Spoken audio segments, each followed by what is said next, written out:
Sugar. May bisita ka.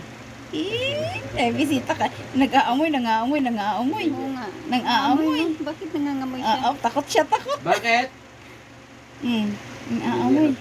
Nangangamoy. Ano, bakit? Wala kayang balahibo yan. Wala.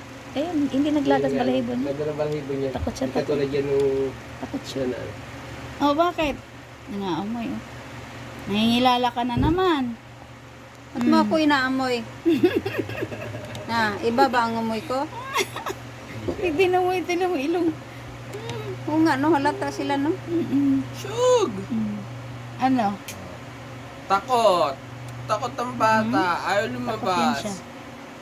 Takot yan siya, oh. Takot. Ano siya pag Tatakbo na hindi yan. taga rito. Takot siya pag may bagong tao. Mamaya. Tatakbo na yan. Hindi na mo ilong. Tingnan mo yung ilong niya. Nangaamoy siya. Shug! Sugar. Tiger! Sige. Tiki.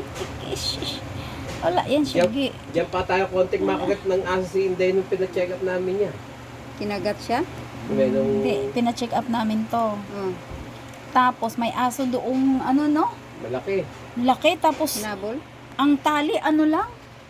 Sabi hindi raw. Naku, hinabol yung bata, nakagat ang binti. Oh? Dumaan sa gilid ko. Pero ikaw na una, amoy-amoy. Ay, nasa gilid, ano ko, nag-amoy, kaya ako lumayo. Sabi ko, yoko nga. Di lumayo ako. Hindi nakabayad. Maya-maya, may parating.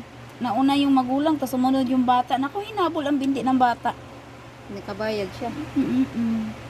Imbis na... Hindi ka natakot? Tapos, uunahin pa niyang ipagamot bago itakbo sa ospital yung bata. May Sabi- paggamot yung kanyang ano? Yung, Alaga kasi may sakit yung kanyang alaga. Sabi ko, ay kuya, ano, unahin niyo po yung bata at ano,